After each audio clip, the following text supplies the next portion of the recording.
Humanity's journey to the stars and the mysteries of deep space. Introduction: The Final Frontier. Look up at the night sky. On a clear evening away from city lights, you can see thousands of stars scattered across the darkness, the Milky Way stretching like a luminous river from horizon to horizon. Every point of light represents a sun, potentially hosting its own family of planets. Some of those stars died thousands of years ago, yet their light still travels toward us across the vast cosmic distances. Space, the final frontier, has captivated humanity since our ancestors first gazed upward and wondered what those lights were. For most of history, space remained forever out of reach, knowable only through observation from Earth's surface. The idea of actually traveling beyond our atmosphere, of walking on other worlds, of sending machines to the edge of the solar system seemed like pure fantasy. Then, in just over 6 decades, from 1957 to today, everything changed. We went from our first faltering steps into space to landing humans on the moon, sending robotic explorers to every planet in the solar system, building a permanently occupied space station, and launching probes that have left the solar system entirely and entered interstellar space. This is the story of that incredible journey, how we escaped Earth's gravity, what we've discovered in the cosmos, and where we're headed next.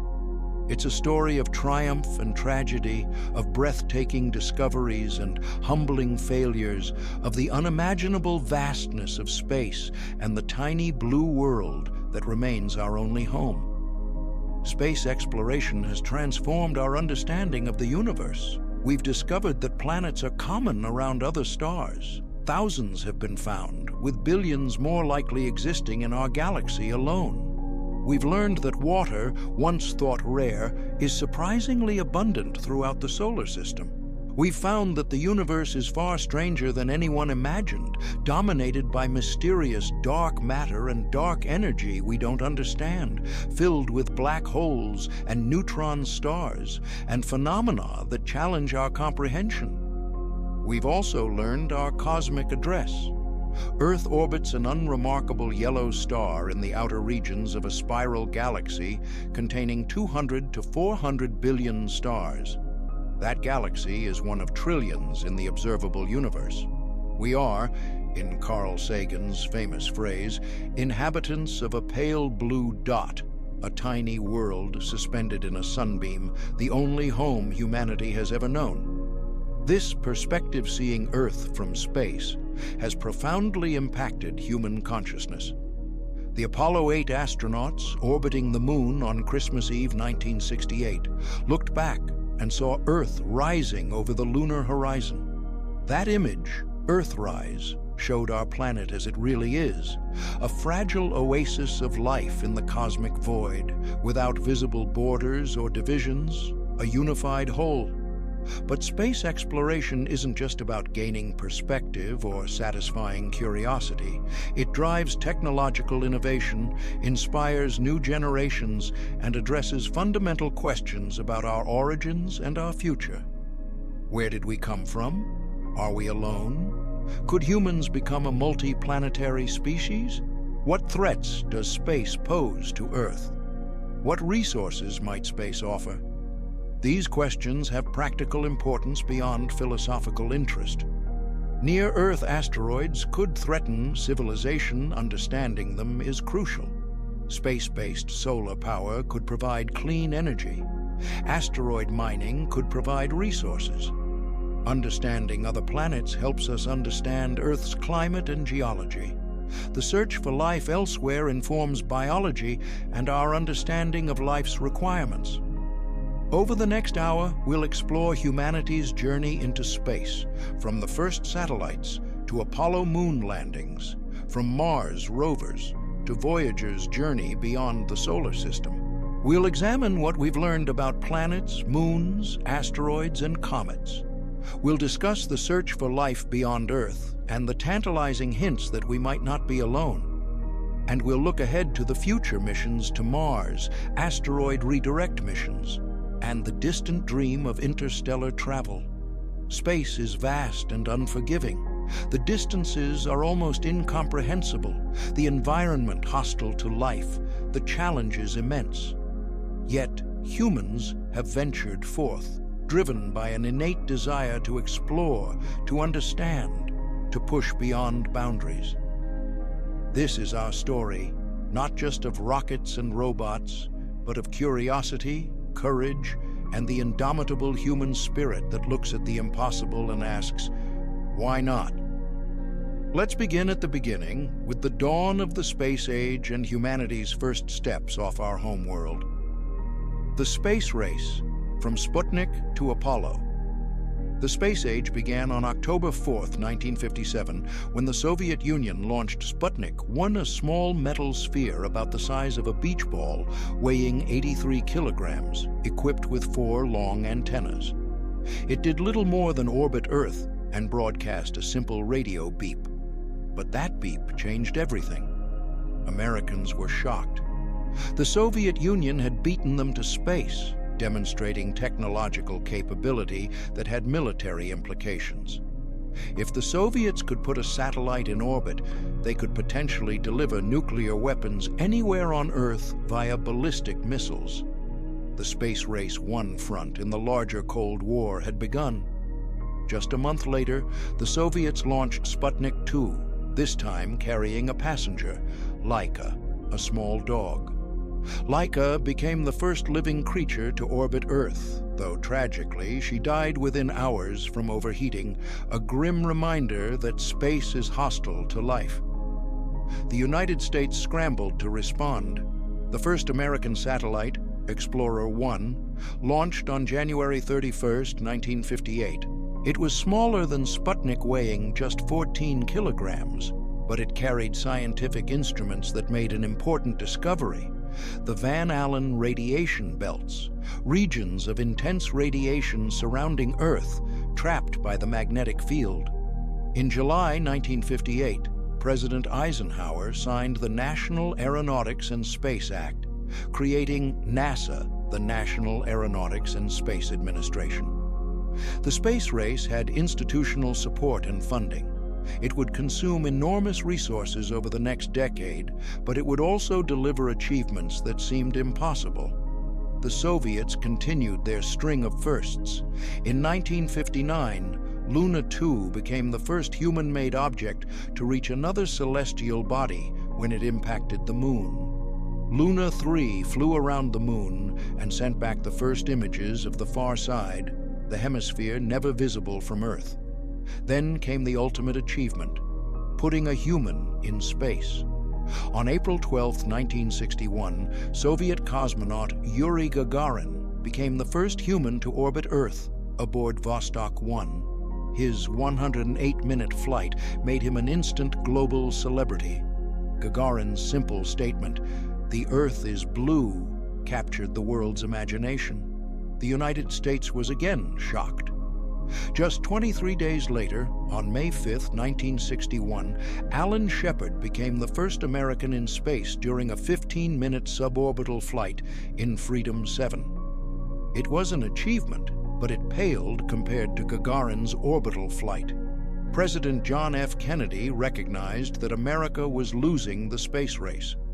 On May 25, 1961, just 20 days after Shepard's flight, Kennedy addressed Congress with an audacious proposal.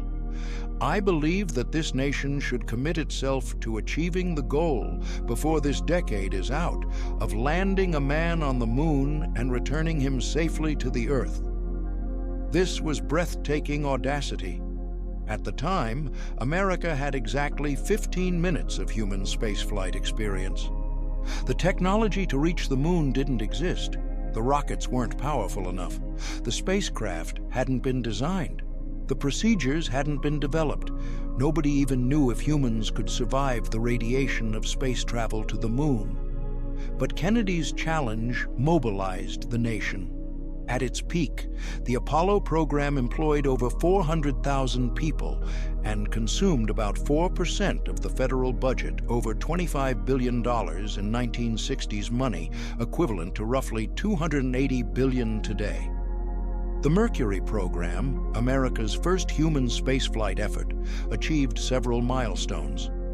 John Glenn became the first American to orbit Earth on February 20, 1962, aboard Friendship 7. His three-orbit, 5-hour flight proved Americans could match Soviet achievements. The Gemini program followed, developing techniques essential for moon missions: spacewalking, orbital rendezvous and docking, and long-duration flight. Gemini missions incrementally built capability and confidence. The Soviets continued achieving firsts. Valentina Tereshkova became the first woman in space in 1963. Alexei Leonov performed the first spacewalk in 1965. The first soft landing on the Moon was achieved by Luna 9 in 1966, which transmitted the first photos from the lunar surface. But the Apollo program was gathering momentum. The plan involved 3 spacecraft: a command module for crew quarters, a service module with propulsion and life support, and a lunar module for landing on the Moon. A massive rocket, the Saturn V, would launch everything into space. The Saturn V remains the most powerful rocket ever flown. Standing 111 meters tall, 363 feet, and weighing 2.8 million kilograms, 6.2 million pounds, when fully fueled, it was an engineering marvel. Its first stage alone generated 7.6 million pounds of thrust, more than all previous rockets combined. But tragedy struck first. On January 27, 1967, during a routine launch rehearsal test, a fire broke out in the Apollo 1 command module. Pure oxygen atmosphere made the fire explosive. Astronauts Gus Grissom, Ed White, and Roger Chaffee died within seconds, unable to escape the sealed capsule. The accident devastated NASA and halted the Apollo program for 20 months while safety improvements were implemented. It was a harsh reminder that spaceflight is dangerous, that mistakes are unforgiving, that exploration claims lives. The Soviets had their own tragedy. In April 1967, cosmonaut Vladimir Komarov died when Soyuz 1's parachute failed during re-entry. He became the first human to die during spaceflight. Despite setbacks, both programs continued. Apollo 7, October 1968, successfully tested the redesigned command module in Earth orbit. Apollo 8, December 1968, made the bold decision to orbit the Moon, the first humans to leave Earth orbit, to see the far side of the Moon with their own eyes, to witness Earthrise. Apollo 9 and Apollo 10 tested the lunar module in Earth orbit and lunar orbit, respectively. Everything was ready for the ultimate attempt. On July 16, 1969, Apollo 11 launched from Kennedy Space Center. Astronauts Neil Armstrong, Buzz Aldrin, and Michael Collins were aboard. 4 days later, on July 20th, the lunar module Eagle separated from the command module Columbia and descended toward the Moon's surface. Armstrong manually piloted the final approach, avoiding a boulder field, landing with just 20 seconds of fuel remaining. At 10:56 p.m. EDT, Armstrong descended Eagle's ladder and stepped onto the lunar surface, saying those famous words, "That's one small step for man, one giant leap for mankind." Over 600 million people, 1/5 of humanity, watched on television. For a brief moment, the world united in wonder and celebration. Humans had walked on another world. Aldrin joined Armstrong, and for 2.5 hours they explored, planted an American flag, collected samples, and deployed scientific instruments. They left behind a plaque reading, "Here, men from planet Earth first set foot upon the Moon, July 1969 AD. We came in peace for all mankind." 6 more Apollo missions followed, with 5 successful moon landings, Apollo 13 famously survived an oxygen tank explosion and returned safely without landing. 12 humans walked on the moon between 1969 and 1972. They brought back 382 kilograms, 842 pounds, of lunar samples that revolutionized our understanding of the moon's formation and history. But then it ended. Apollo 17, launched in December 1972, was the last moon mission. The political will evaporated, the budget was cut, and humans haven't left low Earth orbit since. The space race achieved its goal. America won the race to the moon, but it left a complicated legacy. We proved humans could travel to other worlds, but we also demonstrated that such efforts require enormous resources and sustained commitment. The question remains, was Apollo a beginning or an end? An opening chapter in human expansion into space, or a unique Cold War achievement unlikely to be repeated? The solar system, exploring our cosmic neighborhood. While the space race focused on human spaceflight, robotic explorers were quietly revolutionizing our understanding of the solar system. These uncrewed missions lack the drama of human spaceflight, but have visited more places, made more discoveries, and fundamentally changed how we view our cosmic neighborhood. Let's start with the moon, the only world humans have visited. Before Apollo, the moon's origins were debated. 3 theories competed. Capture, the moon formed elsewhere and was captured by Earth's gravity. Fission, the moon split off from Earth. And co-formation, Earth and moon formed together. Apollo samples solved the mystery. Chemical analysis showed the moon has the same isotope ratios as Earth's mantle, but is depleted in volatile elements. This matches the giant impact hypothesis.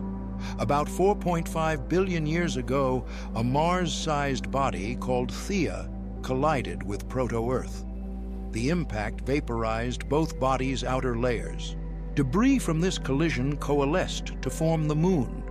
This explains the moon's properties: its large size relative to Earth, its low density, rocky mantle material without Earth's iron core, and its identical isotope ratios. The moon is literally a piece of Earth, torn away by cosmic violence. Moving outward from Earth, the first planet we encounter is Mars.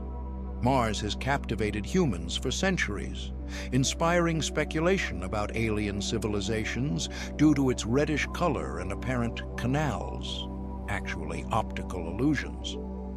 The first successful Mars mission was Mariner 4 in 1965, which flew past Mars and sent back 21 grainy images showing a cratered, seemingly dead world. This was disappointing. Mars appeared more like the moon than Earth. But subsequent missions revealed complexity.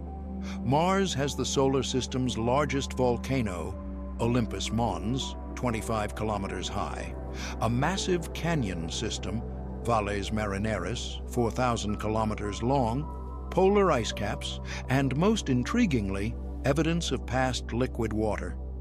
Viking 1 and 2, which landed in 1976, searched for life but found nothing definitive. Mars's surface appeared sterile, bombarded by ultraviolet radiation with soil containing oxidizing chemicals that would destroy organic molecules. Recent missions paint a different picture. Mars rovers Sojourner, Spirit, Opportunity, Curiosity, and Perseverance have explored diverse terrains, finding abundant evidence that ancient Mars was warm and wet. River valleys, lake beds, minerals that form in water, and even possible ancient shorelines suggest Mars once had oceans.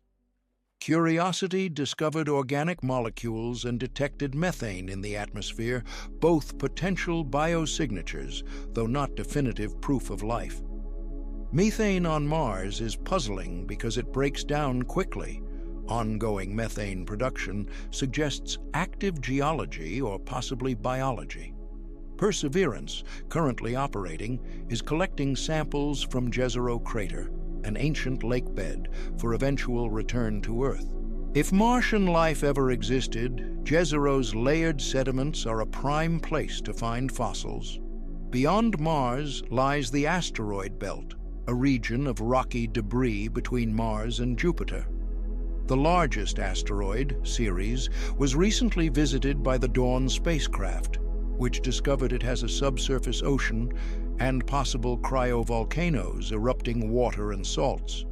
Jupiter, the solar system's largest planet, was first visited by Pioneer 10 and 11 in the 1970s, then studied in detail by Voyager 1 and 2 in 1979. These missions revealed Jupiter as a dynamic world, a gas giant with no solid surface, featuring the Great Red Spot, a storm larger than Earth that's been raging for centuries, intense radiation belts, and a faint ring system.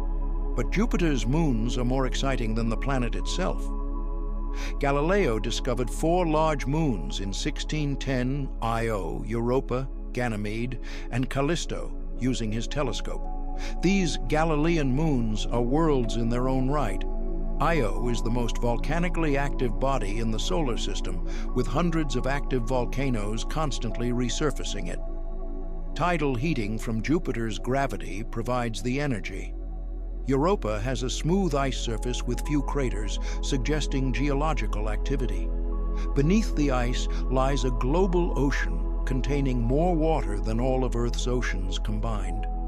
Plumes of water vapor erupt from the surface, possibly offering access to the ocean without drilling through kilometers of ice. Europa is a prime candidate for life.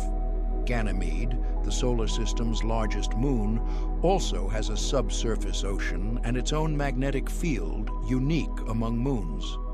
Callisto is heavily cratered, but might also have a subsurface ocean. Jupiter's system is essentially a miniature solar system. Saturn, visited by Pioneer 11, Voyager 1 and 2, and most thoroughly studied by Cassini, 2004-2017, rivals Jupiter in beauty and complexity. Its ring system, though visible from Earth through small telescopes, is breathtaking up close. Countless icy particles ranging from dust to house-sized boulders, arranged in intricate structures by gravity and shepherd moons. Saturn's moon Titan is extraordinary, the only moon with a thick atmosphere, denser than Earth's at the surface. Cassini revealed Titan as eerily Earth-like. It has weather, seasons, lakes, rivers, and rain. But Titan's seas are liquid methane and ethane, not water. Titan operates like Earth, but at temperatures of -180 degrees Celsius. The Huygens probe, released by Cassini, parachuted through Titan's atmosphere and landed on the surface, sending back images of a world with rounded pebbles, carved by flowing liquid under an orange haze. Another Saturn moon, Enceladus, is tiny but active. Cassini discovered geysers erupting from cracks at the South Pole, spraying water vapor and ice particles into space. These geysers come from a subsurface ocean beneath Enceladus's icy crust. Like Europa, Enceladus might harbor life. Uranus and Neptune, the ice giants, were visited only by Voyager 2 during its grand tour of the outer solar system. These worlds are strange. Uranus rotates on its side, its axis tilted 98 degrees, possibly due to a collision early in its history. Both planets have atmospheres of hydrogen, helium, and methane, giving their blue color, surrounding interiors of water, methane, and ammonia ices. Neptune's moon Triton orbits retrograde, backwards, suggesting it's a captured Kuiper Belt object. Triton has geysers too, erupting nitrogen gas. Beyond Neptune lies the Kuiper Belt, a region of icy bodies left over from the solar system's formation. Pluto, once considered the 9th planet, was reclassified as a dwarf planet in 2006 when many similar objects were discovered. New Horizons flew past Pluto in 2015, revealing a geologically active world with nitrogen ice plains, water ice mountains, and a hazy atmosphere. The solar system is far more diverse and dynamic than anyone imagined. Nearly every world visited has surprised us. Moons harbor oceans. Asteroids have their own moons. Comets are revealed as pristine samples from the solar system's formation. And through it all, one tantalizing question persists. Does life exist elsewhere in our solar system? The search for life beyond Earth. The question of whether we're alone in the universe has fascinated humanity for millennia. For most of history, it was purely philosophical. Now it's a scientific question with potential answers within our lifetimes. Life on Earth began remarkably quickly. The planet formed 4.5 billion years ago, cooled enough for liquid water by about 4.4 billion years ago. And evidence for life exists by 3.8 billion years ago, possibly earlier. This suggests life arises readily when conditions permit. If true, life might be common throughout the universe. But we don't know if Earth is typical or extraordinary. The only way to find out is to search.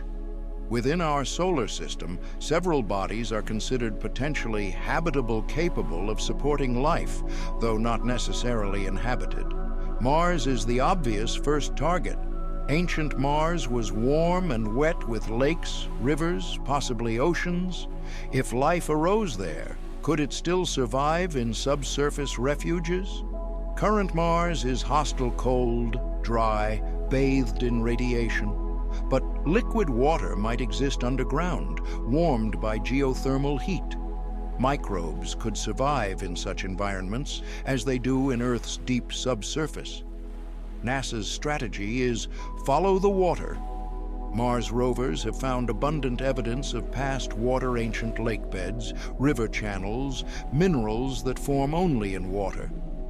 Curiosity found organic molecules in sediments. Perseverance is collecting samples from locations where ancient life, if it existed, might be preserved. The biggest challenge is proving any found life is truly Martian rather than Earth contamination. Every spacecraft leaving Earth carries microbes despite sterilization. If we find microbes on Mars, proving they originated there requires showing they're biochemically distinct from Earth life. Europa and Enceladus, the ocean moons, are exciting targets. Both have liquid water, organic molecules, and energy sources, the three requirements for life as we know it. Their oceans have existed for billions of years, providing ample time for life to emerge. Europa's ocean contains more water than all Earth's oceans. Tidal heating from Jupiter keeps it liquid despite being far from the sun. The ocean is global, perhaps 100 kilometers deep, beneath an ice shell maybe 10-30 kilometers thick. Chemical energy is available from reactions between water and rock at the ocean floor, similar to hydrothermal vents on Earth, where unique ecosystems thrive. Europa's ocean might harbor similar communities. NASA is planning the Europa Clipper mission to orbit Jupiter and make dozens of close flybys of Europa, analyzing plumes erupting from the surface and assessing habitability. A future mission might land and drill through the ice to directly sample the ocean. Enceladus is smaller but more accessible. Its plumes actively spray ocean material into space. Cassini flew through these plumes, analyzing their composition. They contain water vapor, organic molecules, silica particles, suggesting water-rock interactions, and even molecular hydrogen, a chemical energy source for microbes. Everything needed for life is present. A mission could sample the plumes without landing, avoiding contamination risks. Finding life in Enceladus's plumes would be unambiguous. There's no mechanism for Earth contamination to reach Saturn. Titan, with its thick atmosphere and methane lakes, is another target, though more speculative. Life as we know it requires liquid water, absent on Titan's surface. But could life use liquid methane instead? This would be truly alien biology chemistry, fundamentally different from Earth life. Some scientists take this possibility seriously. Titan has organic molecules in abundance. The haze in its atmosphere is composed of complex organic compounds constantly raining onto the surface. If metabolism could work in liquid methane at minus 180 degrees Celsius, Titan might be inhabited. Beyond our solar system, the search focuses on planets orbiting other stars. The first exoplanet around a sun-like star was discovered in 1995. Now we've found over 5,000 confirmed exoplanets with thousands more candidates. The Kepler Space Telescope, operating from 2009 to 2018, revolutionized exoplanet science. Kepler stared at a single patch of sky containing about 150,000 stars, looking for tiny dips in brightness caused by planets passing in front of their stars. This transit method revealed planets are common. Essentially, every star has planets on average. Some exoplanets are bizarre. Hot Jupiters orbiting closer to their stars than Mercury orbits the Sun, super-Earths with no solar system analog, water worlds where oceans cover the entire surface. The diversity is astonishing. Most exciting are planets in the habitable zone, the range of distances where liquid water could exist on a planet's surface. These Goldilocks planets aren't too hot or too cold, but just right for water. The nearest potentially habitable planet is Proxima Centauri b, orbiting the closest star to our Sun, just 4.24 light-years away. It's Earth-sized and in the habitable zone, though orbiting a red dwarf star that might blast it with flares. The TRAPPIST-1 system, 40 light-years away, has 7 Earth-sized planets, 3 in the habitable zone. This system is a prime target for atmospheric studies. The James Webb Space Telescope, JWST, launched in 2021, can analyze exoplanet atmospheres by observing how starlight filters through them during transits. Detecting oxygen, methane, or other gases in disequilibrium could indicate biological activity. Finding biosignatures, signs of life in atmospheres, would revolutionize humanity's place in the cosmos. We'd know we're not alone. But it requires patience, even with JWST. Characterizing small planets' atmospheres is challenging and time-consuming. The search for extraterrestrial intelligence, SETI, takes a different approach. Looking for technological civilizations capable of interstellar communication. SETI uses radio telescopes to search for artificial signals from space. Despite decades of searching, SETI has found nothing definitive. The WOW signal, detected in 1977, was intriguing but never repeated, and might have been Earth-based interference. The silence is puzzling. If technological civilizations are common, why don't we hear them? This is the Fermi Paradox. The universe is vast and old. If life and intelligence are common, someone should have colonized the galaxy by now, yet we see no evidence. Maybe life is rare, intelligence rarer, or civilizations self-destruct before achieving interstellar capability. Or maybe space is so vast that even advanced civilizations remain isolated. For now, we continue searching. Missions to Mars, Europa, and Enceladus might find microbial life. Exoplanet studies might detect biosignatures. SETI continues listening for signals. Finding life, even microbes, would be profound. It would confirm life isn't unique to Earth, suggesting the universe teems with living worlds. Finding intelligent life would be even more revolutionary, forcing us to reconsider our cosmic significance. Or we might be alone. The Great Silence might mean Earth is extraordinarily rare, a precious oasis in an otherwise lifeless cosmos. That possibility is equally profound, placing enormous responsibility on humanity to preserve our world and perhaps seed life elsewhere. Either answer, we're alone or we're not, is deeply significant. The search continues. The future. Where we go from here. We've explored the past and present of space exploration. Now, let's look ahead. Where is humanity going in space, and what challenges must we overcome? The most immediate goal is returning humans to the moon. NASA's Artemis program plans to land astronauts on the lunar surface by the mid-2020s, including the first woman and first person of color. Unlike Apollo, Artemis aims for sustainable presence, establishing a lunar base, testing technologies for Mars, and utilizing lunar resources. Why return to the moon? Several reasons. Scientific exploration of the South Pole region, where water ice exists in permanently shadowed craters, testing life support and habitat systems, developing in situ resource utilization using local materials rather than bringing everything from Earth, and establishing infrastructure for future Mars missions. The Moon's South Pole is scientifically fascinating. The permanently shadowed regions are the coldest places in the solar system, preserving volatiles for billions of years. Water ice is valuable. It can be split into oxygen for breathing and hydrogen for fuel, making the Moon a potential gas station for deeper space missions. China, Russia, India, and private companies also plan lunar missions. The Moon might become an international outpost or a site of competition for resources. Establishing rules for lunar activities, who owns what, how to prevent conflict, is urgent. Beyond the Moon, Mars beckons. NASA aims to send humans to Mars in the 2030s or 2040s, though this timeline is uncertain.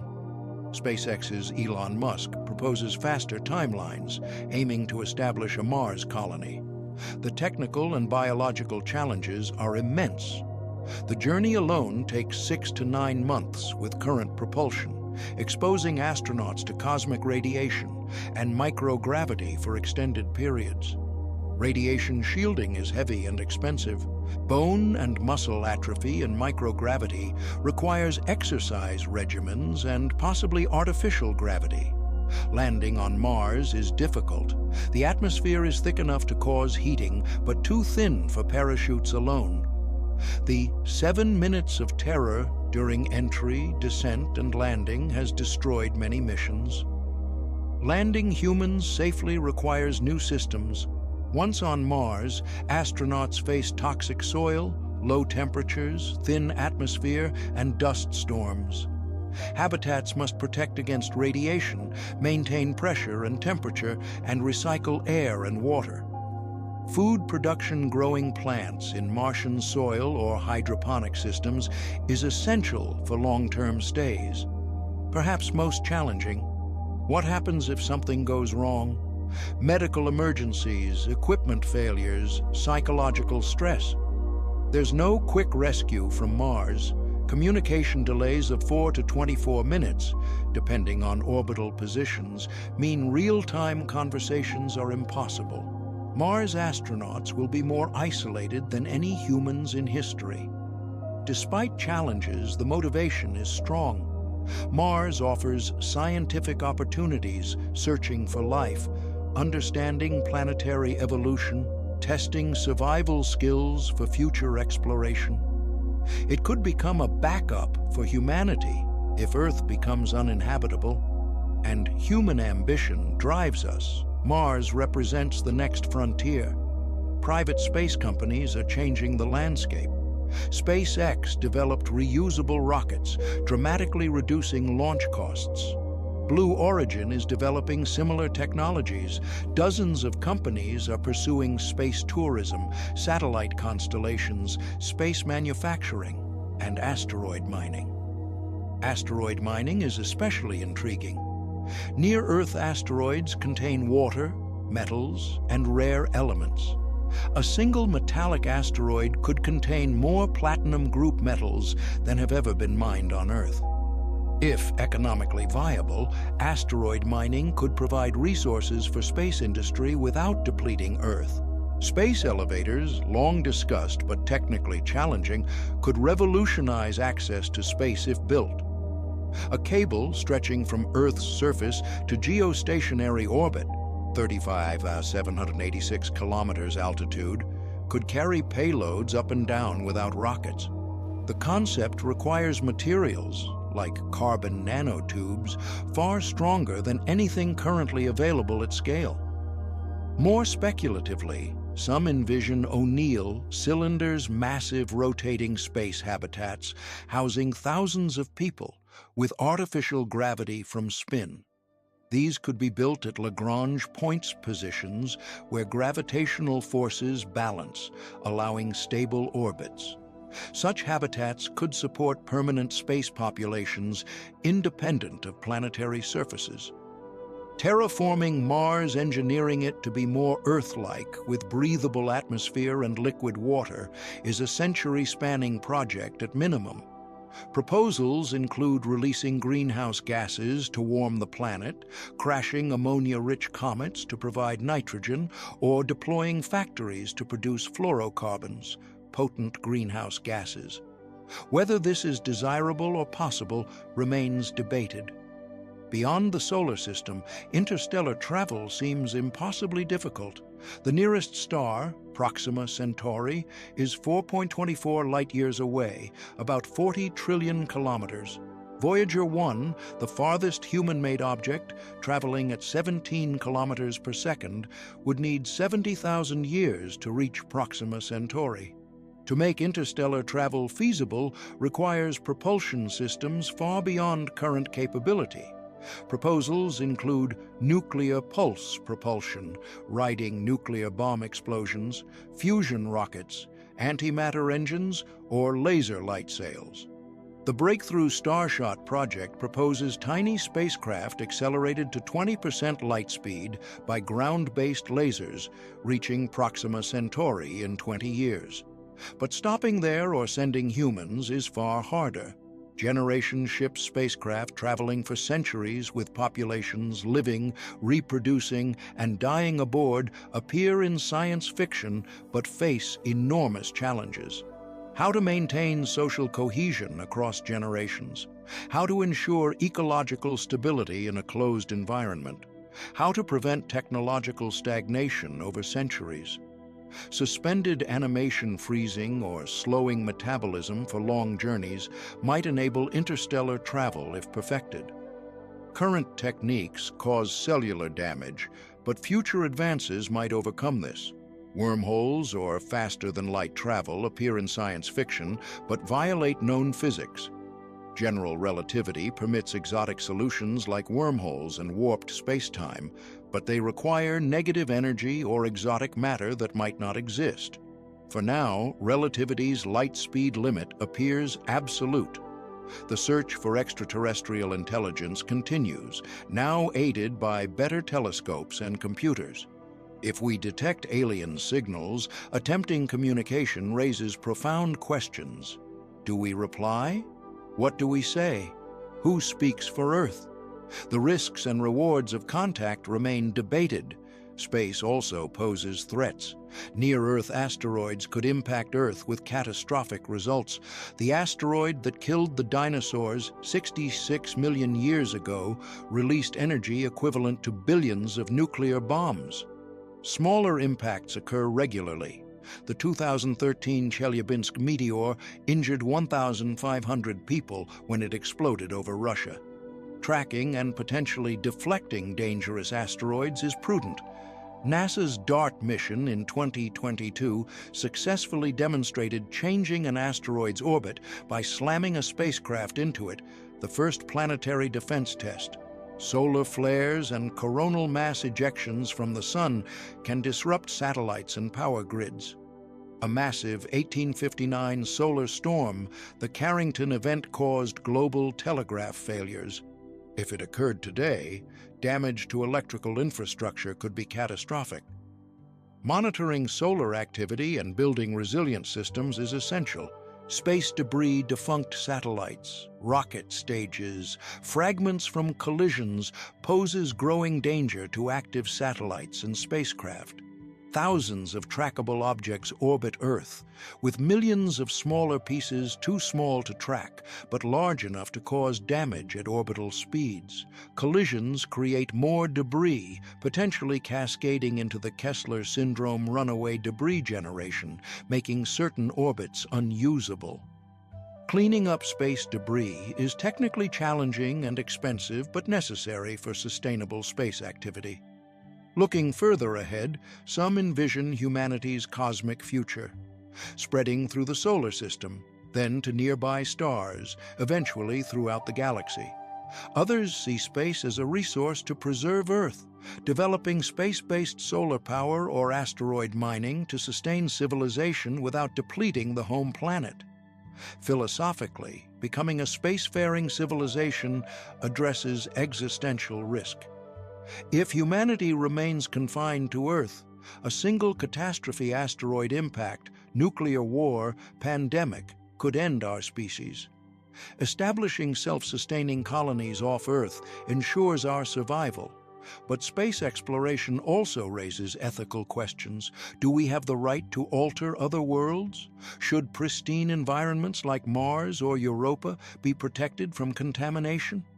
How do we ensure space benefits all humanity, not just wealthy nations or corporations? These aren't distant concerns. The decisions made in coming decades will shape humanity's cosmic future.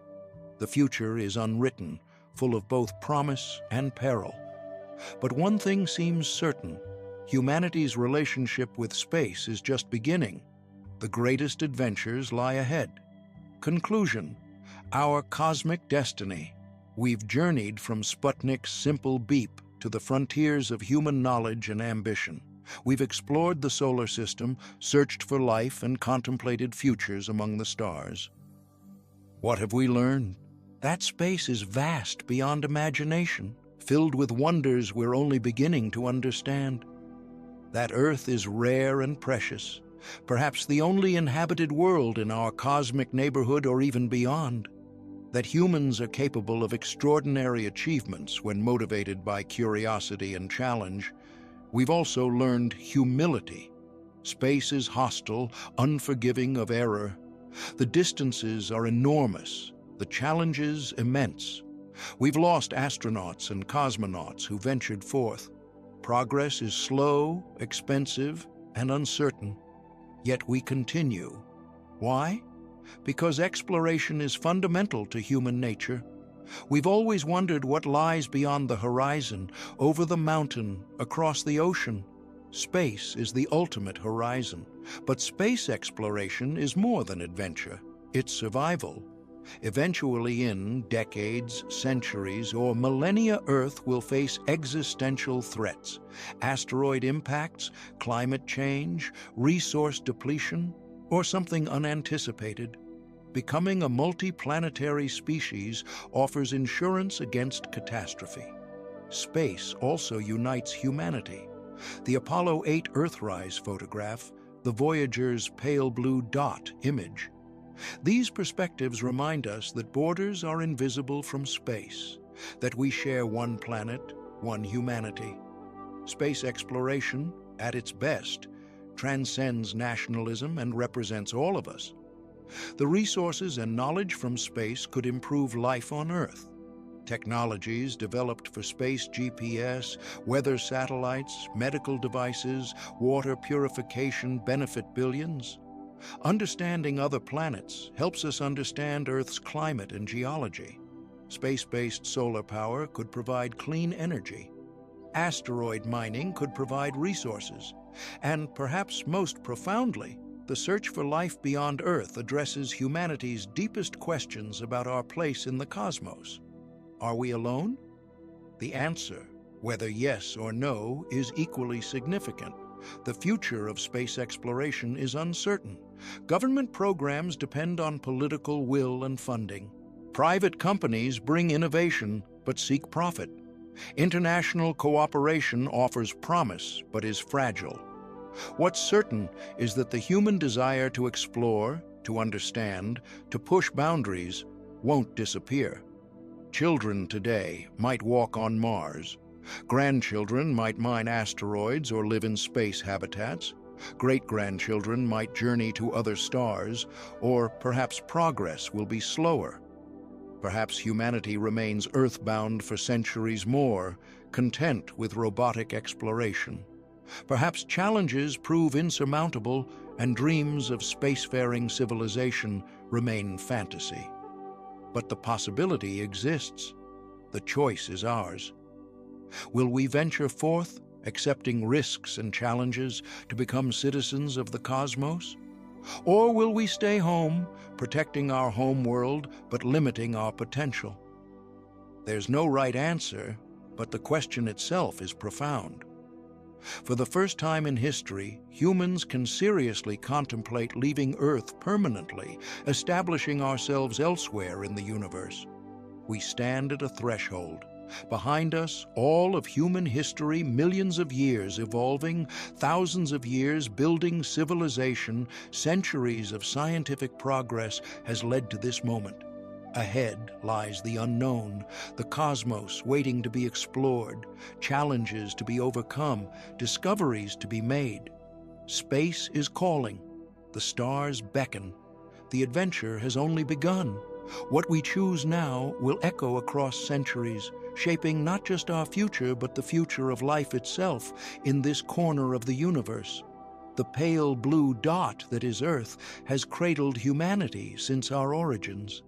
Now, we're learning to venture beyond, taking our first tentative steps into the cosmic ocean.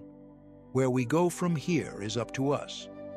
But one thing seems clear: the future belongs to those who dare to explore, to question, to reach for the stars.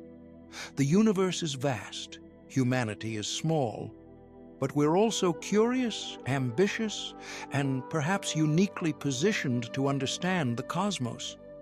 That's worth celebrating. That's worth pursuing. That's worth everything. Space, the final frontier, isn't just out there. It's in us, in our dreams, our ambitions, our determination to explore and understand. The journey continues. The best is yet to come. Look up at the night sky. Those stars that inspired our ancestors still shine. Now we can reach them. Not today, perhaps not in our lifetimes, but someday. Humanity's cosmic destiny is only beginning, and that's extraordinary. Voyager, humanity's farthest reach. In 1977, NASA launched 2 spacecraft that would become humanity's most distant ambassadors, Voyager 1 and Voyager 2. Originally designed for a 5-year mission to Jupiter and Saturn, both spacecraft continue operating over 45 years later, now in interstellar space, billions of kilometers from Earth. The Voyager missions took advantage of a rare planetary alignment that occurs once every 176 years. This Grand Tour trajectory allowed both spacecraft to visit multiple outer planets using gravity assists, swinging around one planet to gain speed toward the next, like a cosmic slingshot. Voyager 1 launched on September 5, 1977, followed by Voyager 2 on August 20th. Counterintuitively, Voyager 2 launched first, but on a slower trajectory. Both carried identical instrument packages and, famously, the Golden Record, a gold-plated copper phonograph record containing sounds and images representing Earth's diversity, intended for any intelligent extraterrestrials who might find them. The Golden Record includes greetings in 55 languages, music from Bach to Chuck Berry, natural sounds like surf and thunder, and 116 images showing Earth's life and culture. It's a message in a bottle cast into the cosmic ocean, though the chances of discovery are infinitesimal. Voyager 1 reached Jupiter in March 1979, discovering active volcanoes on Io, the first seen beyond Earth, revealing Jupiter's faint rings and capturing stunning images of the giant planet's atmospheric dynamics. The Great Red Spot, photographed in unprecedented detail, showed itself to be an enormous anticyclonic storm with winds exceeding 400 kilometers per hour. At Saturn in November 1980, Voyager 1 studied the rings up close, revealing thousands of ringlets and braided structures. It passed close to Titan, Saturn's largest moon, finding a thick nitrogen atmosphere but unable to penetrate the orange haze to see the surface. This Titan flyby changed Voyager 1's trajectory, slinging it above the solar system's plane toward interstellar space. Voyager 2 followed a different path. After Jupiter in July 1979, it reached Saturn in August 1981, then became the only spacecraft to visit Uranus, January 1986, and Neptune, August 1989. At Uranus, Voyager 2 discovered 10 previously unknown moons and revealed the planet's extreme axial tilt. At Neptune, it found the Great Dark Spot, powerful winds, and studied Triton's geysers. After Neptune, Voyager 2's grand tour ended. Both spacecraft headed outward, their primary missions complete, but instruments still functioning. On February 14, 1990, Voyager 1, then 6 billion kilometers from Earth, turned its camera back toward the inner solar system at Carl Sagan's request. The resulting images, including the famous pale blue dot photograph, showed Earth as a tiny pixel suspended in a sunbeam. Sagan's reflection on this image is profound. Look again at that dot. That's here, that's home, that's us. On it, everyone you love, everyone you know, everyone you ever heard of, every human being who ever was, lived out their lives, on a mote of dust suspended in a sunbeam. The pale blue dot perspective is humbling and inspiring simultaneously. It shows Earth's fragility and isolation while highlighting the preciousness of our world and the unity of humanity, sharing this tiny oasis in space. As the Voyagers continued outward, they entered the Helio sheath, the outer region of the Sun's influence, where the solar wind slows as it encounters interstellar space. In August 2012, Voyager 1 crossed the heliopause, the boundary where solar wind gives way to the interstellar medium. It became the first human-made object to enter interstellar space. Voyager 2 followed in November 2018, crossing the heliopause at a different location and providing comparative data about the boundary region. Both spacecraft continue sending data, measuring cosmic rays, magnetic fields, and plasma in interstellar space information impossible to obtain any other way. The Voyagers are powered by radioisotope thermoelectric generators, RTGs, which convert heat from decaying plutonium-238 into electricity. As the plutonium decays, power output slowly decreases. Engineers have carefully managed power, turning off non-essential systems to extend mission life. By 2025, power levels will force shutting down more instruments. By the early 2030s, insufficient power will remain for any instruments. The spacecraft will go silent, continuing their journeys without communicating. But their odyssey won't end. Voyager 1 is heading toward the constellation Ophiuchus. In about 40,000 years, it will pass within 1.6 light-years of the star Gliese 445. Voyager 2 heads toward Sirius, which it will approach in about 300,000 years. Both will orbit the Milky Way galaxy for billions of years, perhaps outlasting Earth itself. Long after human civilization has ended, whether through extinction, transformation, or dispersal to the stars, the Voyagers will silently carry their golden records through the galaxy, messages from a species that once looked up and wondered. The Voyager missions represent humanity's farthest reach, both literally and symbolically. They extended human presence beyond the solar system and captured imaginations worldwide. The images they returned, Jupiter's turbulent clouds, Saturn's delicate rings, Miranda's fractured landscape, Neptune's azure atmosphere inspired generations. More than spacecraft, the Voyagers are time capsules and ambassadors. They embody human curiosity, our drive to explore, our hope that understanding might be found beyond our world. Even when silent, they'll continue representing us to the cosmos. Carl Sagan, who championed the Voyager missions and the Golden Record, wrote, "The spacecraft will be encountered and the record played only if there are advanced spacefaring civilizations in interstellar space. But the launching of this bottle into the cosmic ocean says something very hopeful about life on this planet. The Voyagers are humanity saying hello to the universe, declaring that we exist, that we wonder, that we hope to connect. Even if the record is never found, the act of sending it matters. It's a statement that we're here, that we've looked outward and reached forth." As Voyager 1 and 2 drift silently through the galaxy, they carry with them not just scientific instruments and golden records, but something less tangible. Humanity's dreams of connection, our sense of wonder, our hope that somewhere among the stars, someone might hear our message and know we too once looked up and asked, "Are we alone?" The International Space Station, a laboratory in orbit. While robotic probes explored the solar system, humans established a permanent presence in low Earth orbit through one of history's most ambitious international collaborations, the International Space Station. The ISS is a testament to what humanity can achieve through cooperation.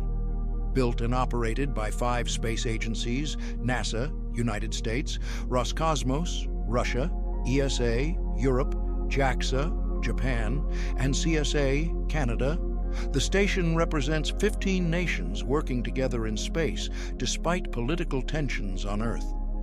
The ISS story begins with earlier space stations. The Soviet Union's Salyut program, 1971 to 1986, pioneered long-duration spaceflight. Skylab, America's space station, operated briefly in 1973-1974. The most significant predecessor was Mir, a Soviet-Russian station operating from 1986 to 2001. Mir demonstrated that humans could live and work in space for extended periods. Cosmonaut Valery Polyakov spent 437 consecutive days aboard Mir in 1994-1995, still the longest single spaceflight. But Mir also revealed challenges: equipment failures, fires, collisions, and aging infrastructure highlighted the difficulty of maintaining complex systems in space. Planning for ISS began in the 1980s, initially as Space Station Freedom, a NASA project. Costs and complexity forced redesign. After the Soviet Union's collapse, Russia joined the project, bringing experience from Mir and reducing costs by using proven Russian systems. The first ISS component, Zarya, a Russian control module, launched on November 20, 1998. Unity, a U.S. connecting node, followed on December 4th. Over the next 13 years, dozens of launches assembled the station piece by piece in Orbit A 3D puzzle constructed in the vacuum of space. Assembly required over 160 spacewalks, totaling more than 1,000 hours of EVA, extravehicular activity. Astronauts and cosmonauts worked in bulky spacesuits, maneuvering massive modules into position and connecting power, data, and life support lines. One mistake could doom the entire project. The ISS has been continuously occupied since November 2, 2000. Over 23 years of permanent human presence in space. Crews typically stay 6 months, rotating regularly. As of 2024, over 270 people from 23 countries have visited the ISS. The completed station is enormous, 109 meters long and 73 meters wide, about the size of a football field. It weighs approximately 420,000 kilograms. The pressurized volume where crew can live and work without spacesuits equals 2 Boeing 747s. Solar panels spanning 2,500 square meters generate 120 kilowatts of power. The ISS orbits at about 400 kilometers altitude, completing an orbit every 90 minutes at 28,000 kilometers per hour. This means crew see 16 sunrises and sunsets daily. The station passes over 90% of Earth's population, visible to the naked eye as a bright star moving across the sky. What happens aboard the ISS? Science is the primary mission. The station is a unique laboratory offering continuous microgravity, vacuum access, and Earth observation. Experiments span biology, physics, astronomy, and materials science. Microgravity research reveals how gravity affects processes we take for granted. Flames burn spherically in microgravity rather than rising upward. Fluids behave strangely without convection. Plants grow without up or down. Protein crystals grow larger and purer, improving drug development. Human biology changes dramatically in microgravity. Bones lose density at 1 to 2% per month, accelerated osteoporosis. Muscles atrophy without weight-bearing exercise. Fluid shifts from legs to upper body, causing puffy faces and thin legs. Vision problems occur as fluid pressure affects eye shape. The immune system weakens. The spine lengthens. Astronauts grow taller in space. Understanding these changes is crucial for long-duration spaceflight. If we're sending humans to Mars, we must protect them from health effects. ISS research tests countermeasures, exercise regimens, nutritional supplements, pharmacological interventions, and artificial gravity concepts. Scott Kelly spent 340 consecutive days on ISS in 2015-2016, participating in the twins study with his identical twin brother, Mark, also an astronaut, who remained on Earth. Comparing their genetics, physiology, and cognition revealed how long-duration spaceflight affects the human body at the molecular level. Results were concerning but not prohibitive. Scott experienced changes in gene expression, telomere length, cognition, and his microbiome. Most changes reversed after return to Earth, but some persisted. The study provides baseline data for planning Mars missions. Technology testing is another key ISS function. Life support systems, recycling air and water, are refined continuously. The system recovers about 98% of water from urine, sweat, and humidity. Yesterday's coffee becomes tomorrow's coffee, as astronauts joke.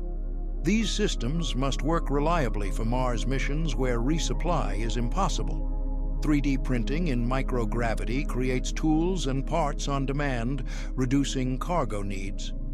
Robotics development for ISS has terrestrial applications in surgery, manufacturing, and exploration. Advances in LED lighting, water purification, and telemedicine originated from ISS research. Earth observation from ISS is valuable scientifically and practically.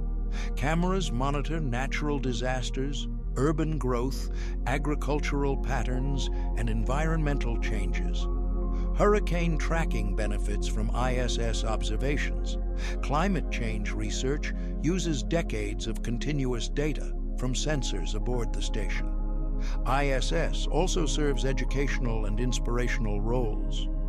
Astronauts conduct live video calls with schools, demonstrating physics experiments and answering questions. These interactions inspire students worldwide, sparking interest in science, technology, engineering, and mathematics.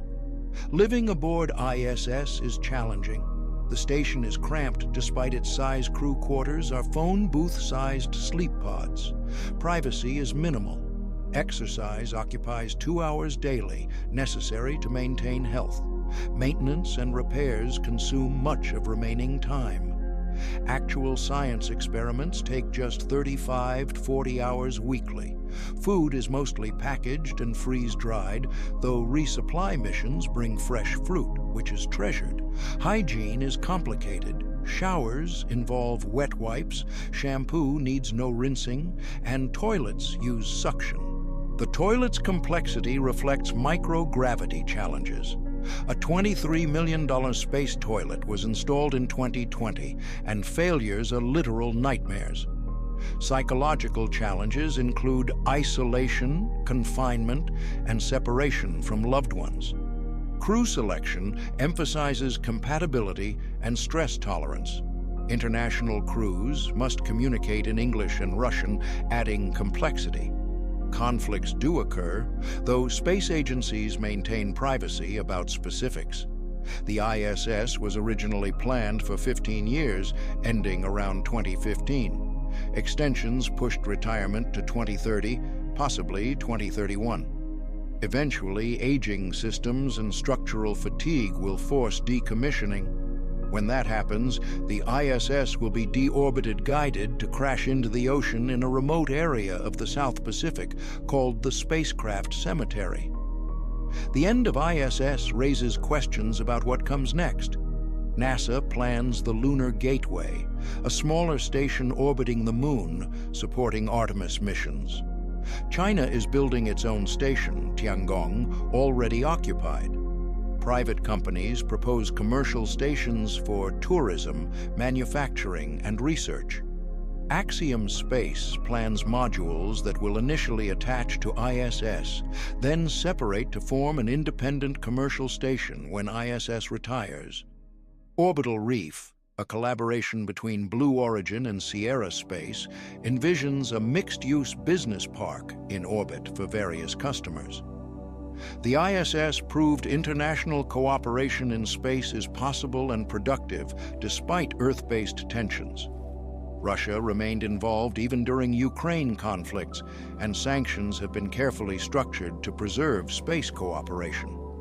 The ISS demonstrates that space can be a realm where nations work together rather than compete. But the ISS also revealed limitations.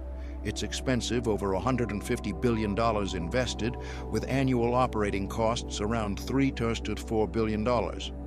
It's in low Earth orbit, still well within Earth's magnetosphere, so radiation exposure is low compared to deep space. Everything learned must be adapted for Moon and Mars missions. Still, the ISS is a historic achievement.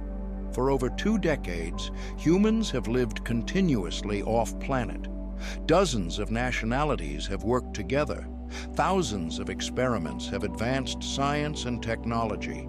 A generation has grown up never knowing a time when humans weren't living in space. When the ISS finally falls from orbit, it will mark the end of an era. But it won't be the end of human space flight, only a transition.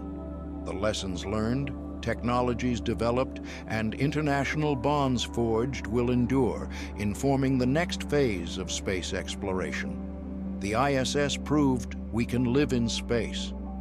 Now we must prove we can thrive there, venturing beyond low Earth orbit to destinations across the solar system. The ISS is a foundation, a proof of concept, a stepping stone to destinations beyond. Black holes and neutron stars, the universe's extremes. Space exploration isn't just about visiting places, it's about understanding the universe's fundamental nature. Some of the most profound discoveries involve objects we can never visit but can observe from afar. Black holes and neutron stars, the universe's most extreme environments. Black holes are regions where gravity is so strong that nothing, not even light, can escape.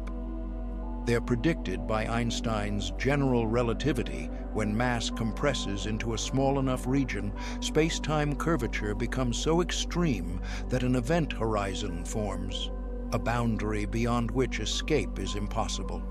For decades, black holes were theoretical curiosities, but astronomical observations confirmed they're real and common.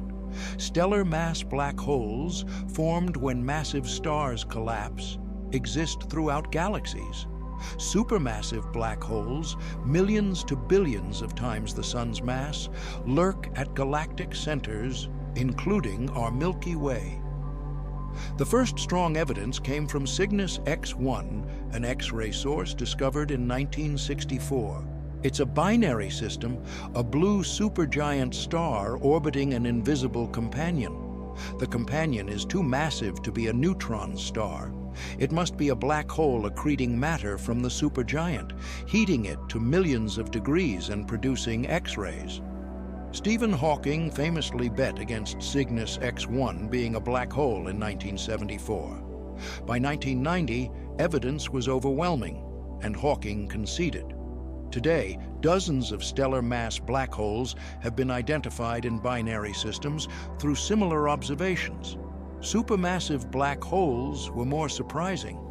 In the 1960s and 70s, astronomers discovered quasars, extremely luminous objects at cosmological distances. Quasars are too compact and energetic to be explained by stars or nuclear fusion. The only explanation? Supermassive black holes accreting vast amounts of material, converting gravitational energy to radiation so efficiently they outshine entire galaxies.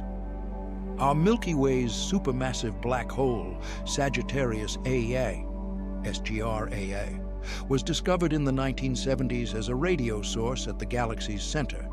Observing stars orbiting this invisible object allowed calculating its mass.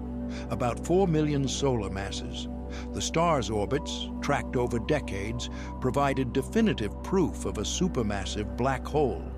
In 2019, the Event Horizon Telescope collaboration released the first image of a black hole actually, the shadow it casts against glowing material around it. The target was M87 Neg, the supermassive black hole at galaxy M87's center, 6.5 billion solar masses and 55 million light-years distant. Creating this image required linking radio telescopes across Earth into a planet-sized virtual telescope. The resolution achieved could theoretically see a golf ball on the moon. The image shows a dark circle, the shadow slightly larger than the event horizon, surrounded by a bright ring of emission from hot material spiraling inward. In 2022, the Event Horizon Telescope released an image of SGR-AN, our own galactic center black hole. Despite being 26,000 light-years away, much closer than M87 Keng, it was harder to image because material around it changes on timescales of minutes, while M87T's accretion disk is more stable. These images confirmed general relativity's predictions about black holes' appearance and behavior, a triumph for physics a century after Einstein formulated his theory. Black holes aren't just astrophysical curiosities, they're laboratories for extreme physics. Near the event horizon, gravity is so strong that time dilation becomes severe. Time runs slower close to the hole. An observer falling in would experience time normally, but to outside observers, they'd appear to slow, freeze, and redshift into invisibility as they approach the horizon. Inside the event horizon, nothing is known with certainty. General relativity predicts a singularity, a point where density becomes infinite and physics breaks down. But quantum mechanics should matter at such scales, and we lack a quantum theory of gravity to describe what actually happens. Stephen Hawking showed in 1974 that black holes aren't entirely black. Quantum effects near the event horizon allow particle-antiparticle pairs to form, with one escaping while the other falls in. This Hawking radiation causes black holes to slowly evaporate, though for stellar mass or larger holes, evaporation takes far longer than the universe's current age. Black holes also raise the information paradox. If a black hole evaporates completely via Hawking radiation, what happens to information about everything that fell in? Quantum mechanics says information can't be destroyed, but general relativity suggests it's lost in the singularity. Resolving this paradox remains a major challenge in theoretical physics. Neutron stars are equally extreme. When stars more massive than about 8 solar masses, but less than about 20-25 solar masses, the exact limits are uncertain, exhaust their nuclear fuel, they collapse catastrophically in supernova explosions. The core compresses until protons and electrons merge into neutrons, forming a neutron star. Neutron stars pack 1.4 to 2 solar masses into a sphere just 20 kilometers in diameter, about the size of a city. A sugar cube volume of neutron star material would weigh about 100 million tons on Earth. This is nuclear density, essentially one giant atomic nucleus kilometers across. The first neutron star, discovered in 1967 by Jocelyn Bell Burnell, though initially credited to her supervisor Anthony Hewish, was a pulsar-A rapidly rotating neutron star emitting radio waves from its magnetic poles. As it spins, the beam sweeps past Earth like a lighthouse, producing regular pulses. Pulsars are extraordinarily precise clocks. The millisecond pulsar, PSR J177482446AD, rotates 716 times per second. Its equator moves at about 24% of light speed. The regularity rivals atomic clocks, making pulsars useful for testing physics and potentially for spacecraft navigation. Neutron stars have the strongest magnetic fields in the universe, trillions of times Earth's field. Some neutron stars, called magnetars, have fields quadrillions of times stronger, so intense they warp atoms into needle shapes and cause violent outbursts of X-rays and gamma rays. In 2017, the Laser Interferometer Gravitational Wave Observatory, LIGO, detected gravitational waves from 2 neutron stars colliding 130 million light-years away. Unlike previous detections from black hole mergers, this collision produced electromagnetic radiation light, X-rays, gamma rays, allowing multi-messenger astronomy, combining gravitational waves and traditional observations. The collision, designated GW17000817, confirmed neutron star mergers produce heavy elements like gold and platinum through rapid neutron capture, the R process. Much of the gold in your jewelry, the silver in mirrors, the platinum in catalytic converters. These elements were forged in neutron star collisions billions of years ago. Black holes and neutron stars represent the endpoints of stellar evolution, the ultimate fates of massive stars. They're cosmic laboratories where gravity dominates all other forces, where space-time warps dramatically, where matter exists in states impossible to replicate on Earth. Understanding these objects tests our theories of physics in regimes unreachable by experiment. Gravitational waves from their mergers probe general relativity. Their existence confirms predictions made a century ago. Their properties constrain the nuclear equation of state how matter behaves at extreme densities. But perhaps most remarkably, these exotic objects demonstrate the universe's richness and diversity. From the delicate beauty of planetary rings to the violent chaos of neutron star collisions, from the elegance of spiral galaxies to the strangeness of event horizons, space contains wonders beyond imagination. Black holes and neutron stars remind us that the universe operates by physical laws, not human intuitions. Reality is stranger than we'd guess, but comprehensible through science. And the more we explore, the more wonders we find. Climate change on other worlds, lessons from our neighbors. Understanding climate change on Earth benefits from studying other planets.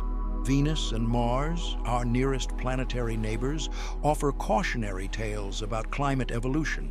Venus too hot, Mars too cold, Earth just right, at least for now. Venus is Earth's near twin in size and mass, but radically different in climate. Surface temperature is 462 degrees Celsius, 864 Fahrenheit, hot enough to melt lead. Atmospheric pressure is 92 times Earth's, equivalent to being 1 kilometer underwater. The atmosphere is 96% carbon dioxide with clouds of sulfuric acid. This wasn't always the case. Ancient Venus may have been habitable with liquid water oceans. Climate models suggest early Venus, with a weaker sun but similar orbit, could have maintained surface water for billions of years. But something went wrong. The runaway greenhouse effect explains Venus's transformation. As Venus warmed, possibly from volcanic outgassing or gradual solar brightening, more water evaporated. Water vapor is a potent greenhouse gas, trapping heat and causing further warming in a positive feedback loop. Eventually, temperatures exceeded water's critical point, 374 degrees Celsius at Venus's pressure. The oceans boiled. All that water vapor enhanced the greenhouse effect catastrophically. Ultraviolet light split water molecules into hydrogen and oxygen. Hydrogen escaped to space. Venus lacks a magnetic field to retain light gases. Oxygen combined with surface rocks. The result? Venus lost its water and became a hellish hothouse. Carbon dioxide from volcanic activity accumulated without water to dissolve it or life to sequester it. The thick CO2 atmosphere created extreme greenhouse warming. Venus became inhospitable. This demonstrates climate system instability. Small changes can trigger runaway effects, transforming habitable worlds into hellscapes.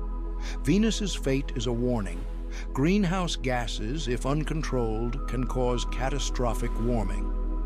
Mars tells the opposite story. Early Mars was warmer and wetter, with rivers, lakes, possibly oceans. The climate-allowed liquid water evidence is abundant in ancient valley networks, sedimentary layers, and minerals that form only in water. But Mars lost its atmosphere. Being smaller than Earth, Mars cooled faster, its core solidified, the magnetic field ceased, and solar wind stripped away the atmosphere over billions of years. Without atmospheric pressure and greenhouse warming, liquid water became impossible. Mars froze and dried. Some water remains as ice at the poles and underground, but surface conditions are hostile. Thin atmosphere, less than 1% Earth's pressure, average temperature, 60 degrees Celsius, high UV radiation. Mars went from potentially habitable to frozen desert. These planetary histories inform Earth climate science. Venus demonstrates the danger of runaway greenhouse effects. Mars shows that losing atmosphere causes irreversible climate change. Earth sits between these extremes, a habitable world with a delicate climate balance. Understanding other planets' climates also aids in modeling Earth's. Climate models for Venus and Mars can be tested against observations, building confidence in the model's physics. Successfully modeling Venus's thick atmosphere and Mars's thin atmosphere improves our ability to model Earth's intermediate case. Titan, Saturn's largest moon, has a climate system with seasonal cycles, precipitation, and surface liquid but methane instead of water. Studying Titan reveals how climate systems work generally, not just for water-based worlds. Studying exoplanet atmospheres, now possible with JWST and upcoming telescopes, will reveal even more diverse climates. Hot Jupiters roasted by nearby stars, super-Earths with hydrogen atmospheres, tidally locked worlds with permanent day and night sides. These exotic cases expand our understanding of climate physics. For Earth, the lesson is clear. Climate is fragile. Small changes in greenhouse gases, atmospheric composition, or solar input can trigger feedbacks causing dramatic shifts. Venus and Mars warn of extremes. Too much greenhouse warming or losing the atmosphere entirely both spell disaster. Earth's climate is changing due to human activities, primarily burning fossil fuels and adding CO2 to the atmosphere. Understanding that climate systems can undergo irreversible change is crucial. We don't want Earth to become Venus or Mars. Planetary science thus informs policy. The same physics governing Venus's runaway greenhouse operates on Earth. The same atmospheric loss that doomed Mars's habitability threatens Earth if we damage the ozone layer or lose water. These aren't abstract concerns, but real risks demonstrated by our neighbors. Space exploration gives us perspective on Earth's fragility and uniqueness. As Carl Sagan noted, there is no hint that help will come from elsewhere to save us from ourselves. Venus and Mars aren't backup planets. They're warnings. The cosmic mystery, dark matter and dark energy. While exploring the solar system, astronomers discovered something shocking. We don't understand 95% of the universe. The ordinary matter we know, everything made of atoms, constitutes only about 5% of cosmic energy. The rest is dark matter and dark energy, substances or phenomena we can detect only through their gravitational effects. Dark matter was first proposed in the 1930s by Fritz Zwicky, who observed that galaxies in the Coma cluster moved too fast. Their velocities suggested far more mass than visible stars provided. He proposed dunkle materiae, dark matter, to explain the discrepancy. The idea was largely ignored until the 1970s, when Vera Rubin studied rotation curves of spiral galaxies. Stars and galaxies orbit the center with velocities depending on the enclosed mass. In the solar system, outer planets orbit slower than inner ones. Neptune orbits much slower than Mercury because most mass is concentrated in the Sun. Galaxies should behave similarly if most mass is in the visible disk, but Rubin found that stars in galaxy outskirts orbit just as fast as those near the center. Rotation curves are flat rather than declining, suggesting galaxies are embedded in massive halos of invisible matter. Dark matter now appears essential for explaining multiple observations: galaxy rotation curves, gravitational lensing, where dark matter's gravity bends light from background galaxies, large-scale structure formation, and cosmic microwave background patterns. Cosmologists can map dark matter using gravitational lensing. The distribution traces immense filaments and clusters spanning billions of light-years, the cosmic web that structures the universe. What is dark matter? We don't know. It can't be ordinary matter. Protons, neutrons, electrons, in dark forms like planets or dead stars. Such matter would show up in other observations. Dark matter must be something else, interacting only via gravity, not light, hence dark. Leading candidates are weakly interacting massive particles, WIMPs, hypothetical particles that feel gravity, and possibly the weak nuclear force, but not electromagnetism. Despite decades of searches in ultra-sensitive detectors deep underground, WIMPs haven't been found. Other candidates include axions, ultralight particles, sterile neutrinos, or even primordial black holes from the early universe. Or dark matter might be something completely unexpected. Dark energy is even more mysterious. In 1998, observations of distant supernovae revealed the universe's expansion is accelerating. This was shocking. Matter's gravity should slow expansion, not speed it up. The acceleration requires something with negative pressure, dubbed dark energy. It constitutes about 68% of the universe's energy, but its nature is unknown. The simplest explanation is Einstein's cosmological constant, a property of empty space itself, with constant density everywhere and at all times. This matches observations, but raises the cosmological constant problem.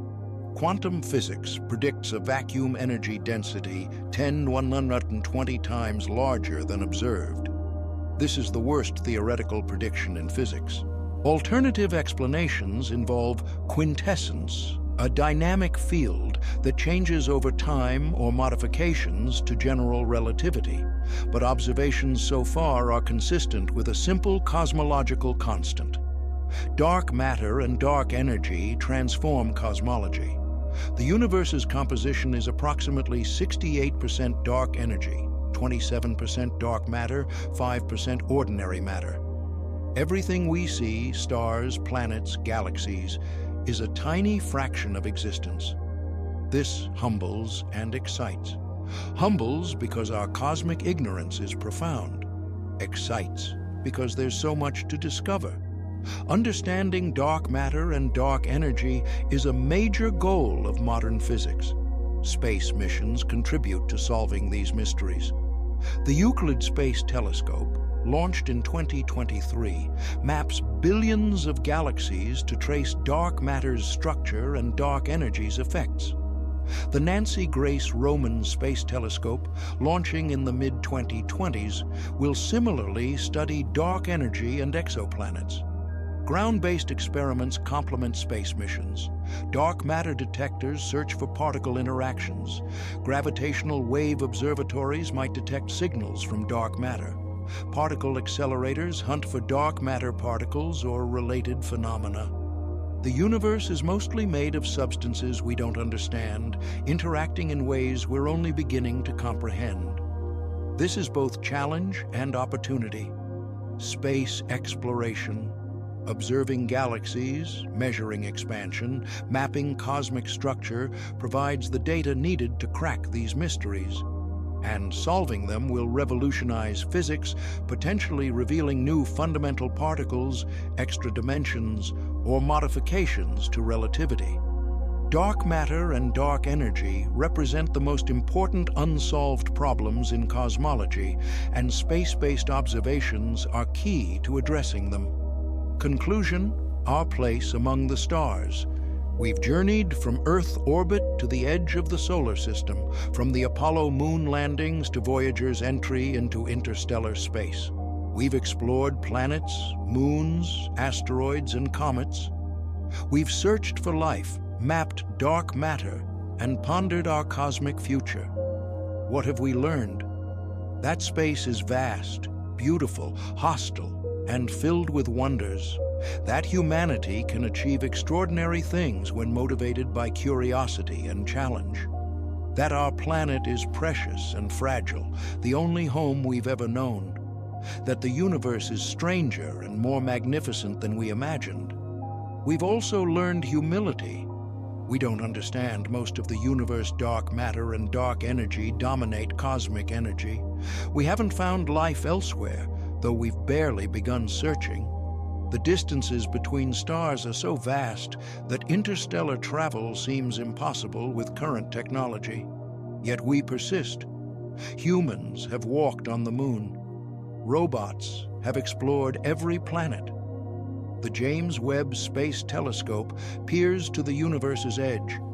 Voyager journeys through interstellar space, carrying messages for hypothetical aliens. Why do we explore space? Partly for knowledge, understanding the cosmos, our origins, whether we're alone. Partly for resources.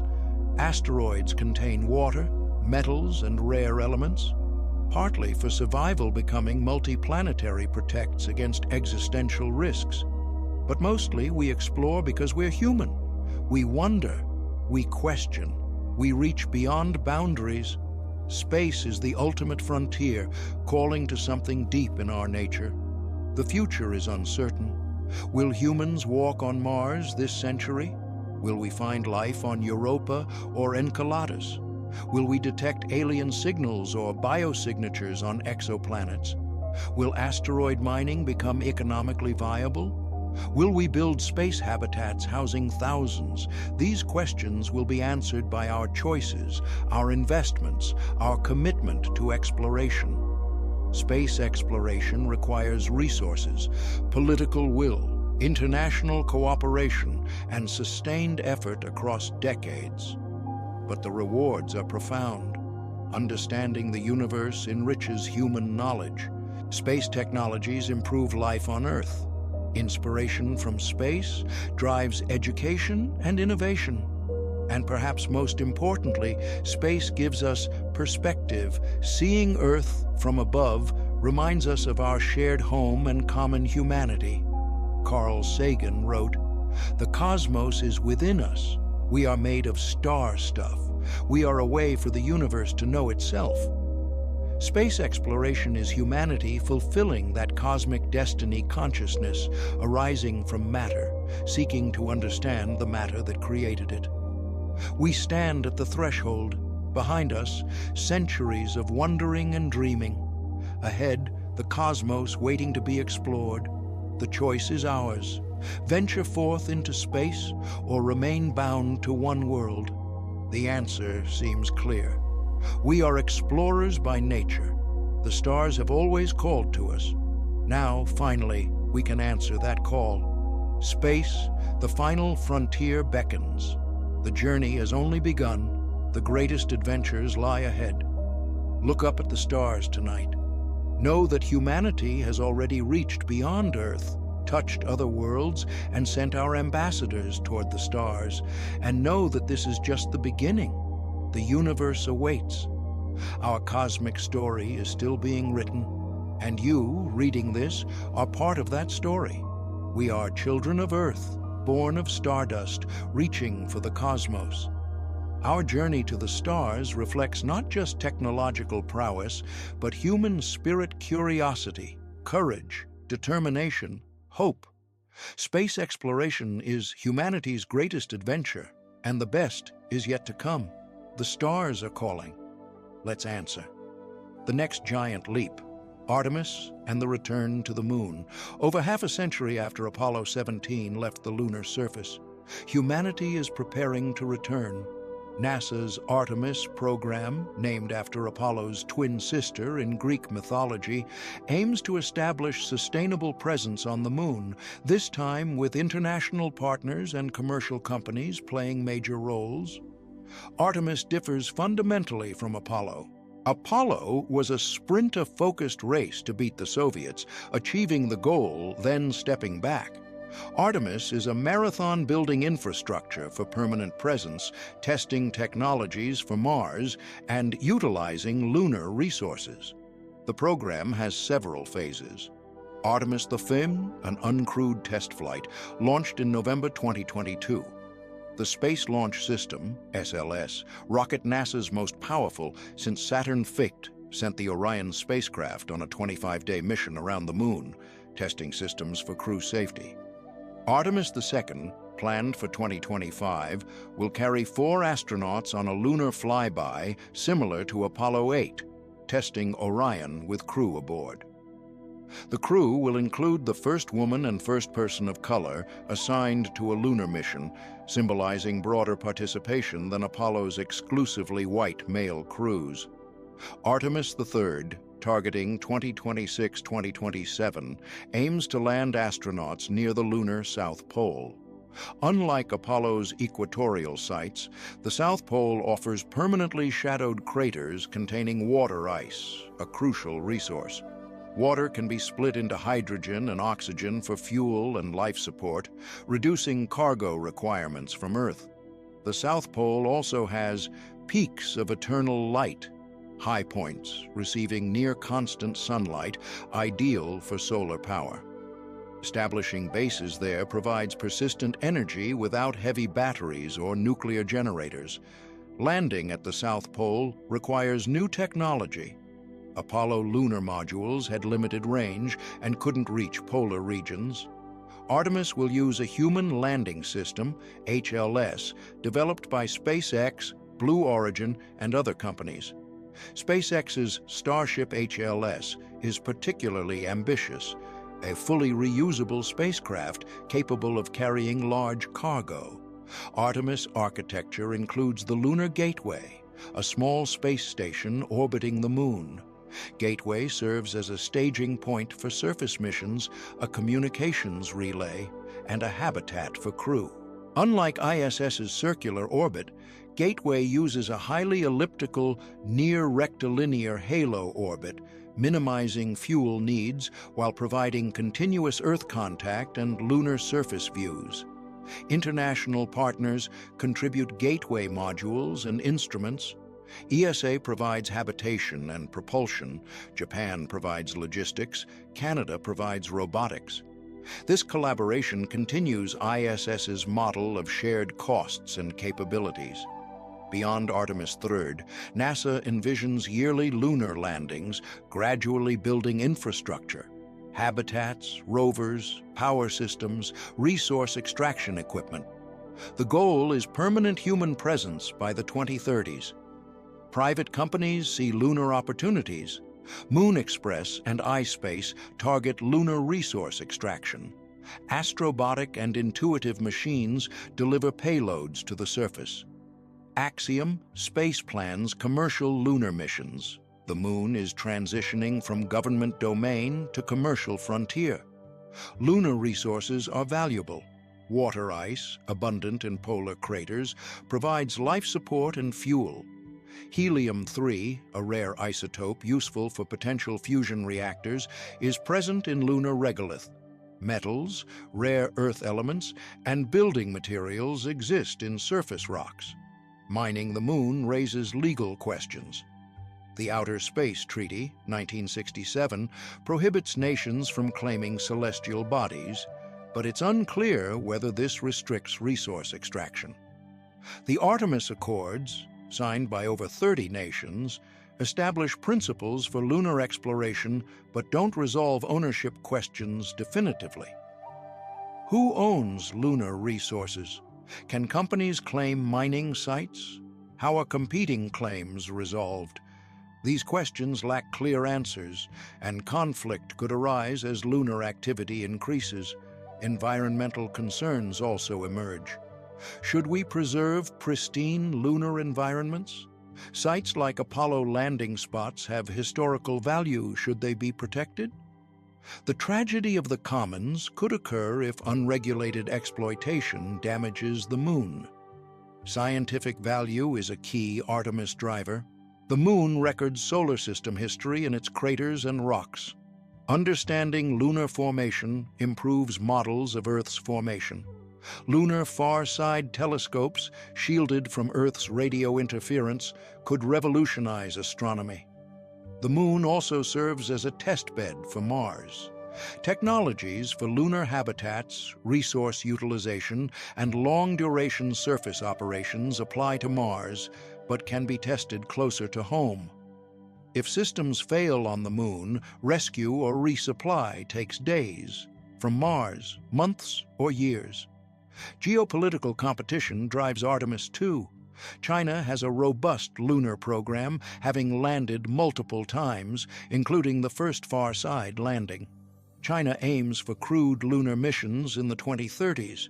Some see a new space race between US and China, though more cooperative than Cold War rivalries.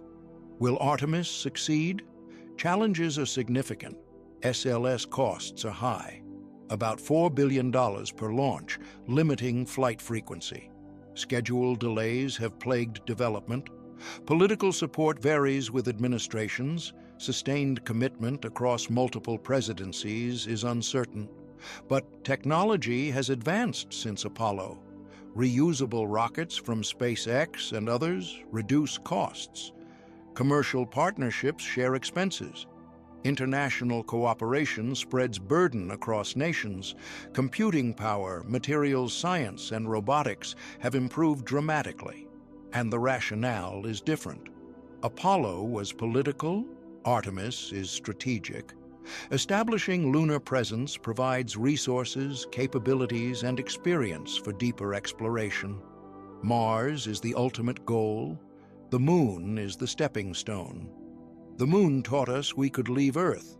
Now it will teach us how to live beyond it. Artemis represents not an ending, but a beginning. The first steps toward permanent human expansion into space. When Artemis astronauts plant their boots in lunar regolith, they'll carry not just national flags, but humanity's hopes for a spacefaring future. They'll demonstrate that Apollo wasn't an aberration, but a preview that humans can and will explore the cosmos. The Moon awaits, patient and timeless. Soon we return, not just to visit, but to stay. Not as Cold War competitors, but as international partners. Not as the end, but as the beginning of humanity's greatest journey. The stars are calling. The Moon answers first. And beyond it, the cosmos beckons. Mars, asteroids, the outer planets, and someday, perhaps the stars themselves. Our cosmic destiny unfolds. Artemis is the next chapter, and the story has only begun. Final thoughts. We are stardust, looking at stars. Throughout this journey from Sputnik's beep to the frontiers of space exploration, one truth emerges clearly. We are part of the cosmos, not separate from it. Every atom in your body, the carbon in your DNA, the calcium in your bones, the iron in your blood, was forged in stars that died before Earth formed. We are literally made of stardust, as Carl Sagan famously noted. Space exploration is thus an act of cosmic self-discovery matter that arose from stars, returning to explore the universe that created it. This perspective transforms how we view ourselves and our place in existence. We're not external observers of the universe, but integral participants in its unfolding story. Consciousness arising through billions of years of cosmic and biological evolution represents the universe becoming aware of itself. Space exploration embodies this awareness. When Voyager photographed the pale blue dot, when Apollo astronauts looked back at Earthrise, when JWST peers to the universe's edge, these are the universe examining itself, asking questions about its origin, nature, and destiny. We are extraordinarily fortunate to live during this moment in cosmic history. For most of time, no consciousness existed to contemplate the cosmos. For most of human history, space remained inaccessible, knowable only through naked-eye observation. Only in the past few decades have we developed the technology to actually explore space, and we're just beginning. The solar system remains largely unexplored. Mars has been reconnoitered by rovers, but vast regions remain unvisited. Europa's ocean, Enceladus's geysers, Titan's methane seas, these worlds await detailed exploration. The outer solar system, the Kuiper belt, the Oort cloud, these frontiers remain mostly unknown. Beyond our solar system, thousands of known exoplanets represent a tiny fraction of planets in our galaxy alone. We've detected them, measured their masses and orbits, but actually imaging them, characterizing their atmospheres, potentially finding life. These achievements await future technology. And beyond our galaxy, trillions of others stretch to the observable universe's edge, each containing billions of stars and planets. The cosmos is vast beyond comprehension, and we've explored only the tiniest fraction. Yet we've accomplished so much in just over 6 decades. From no spaceflight capability to landing on the moon, from ignorance about other planets to detailed maps and analyses, from speculation about exoplanets to thousands catalogued. The pace of discovery is breathtaking. What comes next depends on choices we make now. Will we invest in space exploration, treating it as a priority for humanity's future? Will we cooperate internationally, pooling resources and knowledge? Will we balance exploration with planetary protection, scientific study with resource utilization, ambition with sustainability? These aren't just technical questions, but ethical and philosophical ones. Space exploration forces us to confront fundamental issues about our responsibilities, our values, our vision for humanity's future. But whatever choices we make, one thing seems certain. Humans will continue exploring. It's in our nature. We wonder, we question, we reach beyond boundaries. Space is the ultimate expression of that nature, the final frontier, calling to something deep within us. And as we explore, we carry with us not just our dreams and ambitions, but our responsibilities. We represent Earth, its life, its diversity, its fragile beauty. Whether we encounter other intelligences or remain alone, we carry the burden of being consciousness in the cosmos. That's both humbling and empowering. Humbling because we recognize our cosmic insignificance, one species on one planet orbiting one star in one galaxy among trillions. Empowering because despite that insignificance, we matter. We're conscious. We understand. We create meaning in an otherwise indifferent universe. Space exploration is humanity's way of asserting that we matter, that consciousness matters, that understanding matters. We reach for the stars not because we must, but because we choose to, because we refuse to accept boundaries, because we insist on knowing. And in reaching for the stars, we discover ourselves. We learn our capabilities and limitations. We see our home planet from outside, gaining perspective on its fragility and value. We face challenges that demand cooperation, ingenuity, and courage. Space makes us better. It inspires children to study science. It drives technological innovation. It forces international cooperation. It gives us hope for the future. So yes, space exploration is expensive. Yes, it's dangerous. Yes, Earth has problems demanding attention and resources, but space exploration addresses those problems too, providing technology, resources, knowledge, and perspective. And it represents something transcendent, the human spirit reaching beyond immediate concerns toward long-term flourishing. We are stardust that learned to wonder, matter that became conscious, atoms that organized into structures capable of understanding atoms. We are the universe's way of knowing itself. Space exploration continues that journey of cosmic self-discovery. Every mission, every discovery, every image returned from distant worlds adds to our understanding and enriches human knowledge. The cosmos is within us and around us. We are part of its story. And through space exploration, we ensure that story includes wonder, discovery, and the relentless human drive to explore, understand, and reach for the stars.